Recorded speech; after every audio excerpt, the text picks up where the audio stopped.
అది కాదు కదా సార్. ఇందాక ఆయన మన టీడీపీ సోదరులు కూడా చెప్పింది అదే కదా. అంటే అసాంఘిక శక్తులు అంటే ఎక్కడి నుంచో రాలేదు, ఈయన వెనక వచ్చే వాళ్ళే ఆ రోన్ సేపటికి యాంటీ సోషల్ ఎలిమెంట్ గా ప్రవర్తిస్తున్నారు ఆయన చూసుకొని.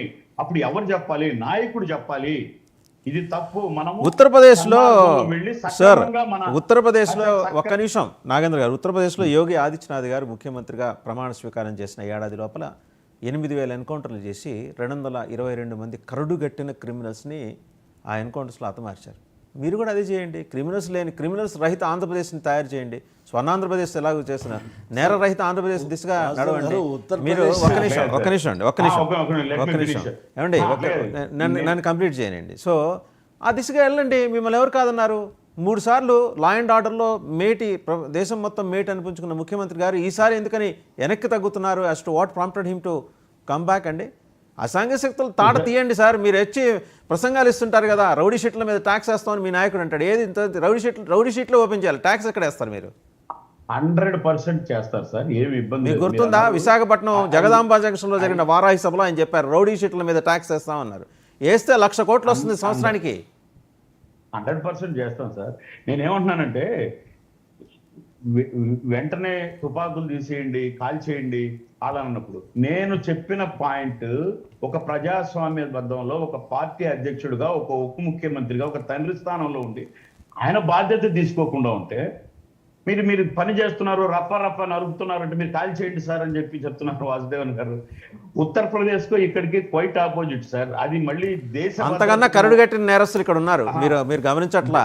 అంతకు మించిన వాళ్ళు ఉన్నారు ఇక్కడ ఆంధ్రప్రదేశ్లో. అని నేనేమంటున్నాను, 100%. రేపు పొద్దున్నే శశికళ 2 కూడా అవుతారు, చూస్తారు కదా మీరు. శశికళ 2 కూడా అవుతారు. అంటే వాళ్ళు చేసుకుంటూ పోతే ప్రభుత్వం చూసుకుంటా కూర్చోదు కదా సార్.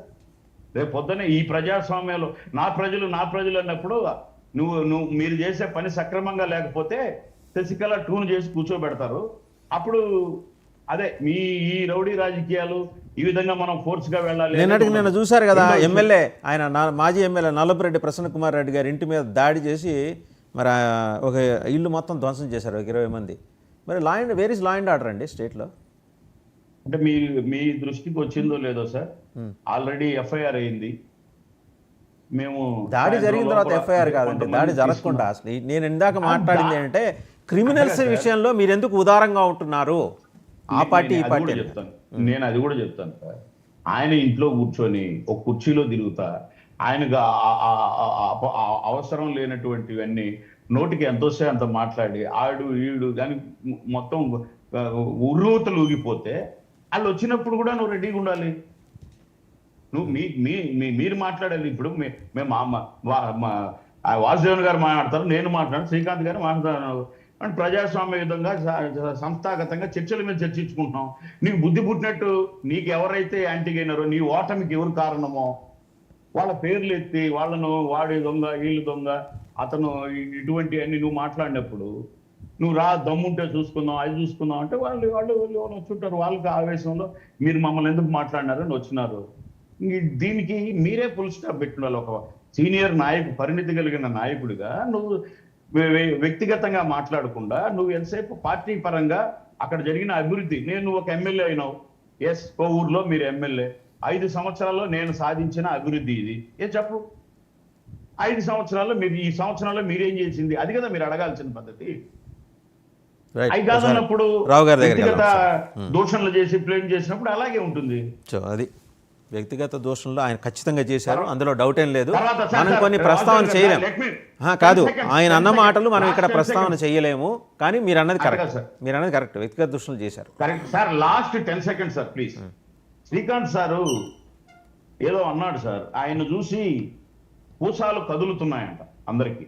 నేనేమంటున్నానంటే మీరు పూసాలు ఎందుకు సార్, ప్రభుత్వాన్ని కదిలించండి అసెంబ్లీకి వచ్చి.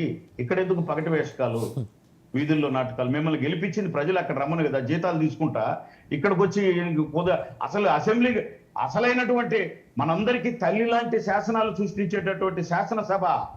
జగన్మోహన్ రెడ్డి గారు జీతం తీసుకోవట్లేదండి, ఒక మాట క్రాస్ చెక్ చేసుకోండి. జగన్మోహన్ రెడ్డి గారు అయితే జీతం తీసుకోవట్లేదు, ఒక మాట క్రాస్ చెక్ చేసుకోండి. ఓకే 1 రూపాయి ఏదో తీసుకుంటున్నాను లేదు సార్, అంతే. పాపం ఆయన పని చేయలే కాబట్టి ఆయన తెలుసుకున్నాడు, నేనేం పని చేయట్లేదు, నేను ఎందుకు తీసుకోవాలనుకున్నాడు. మిగతా వాళ్ళు తీసుకుంటున్నారు కదా.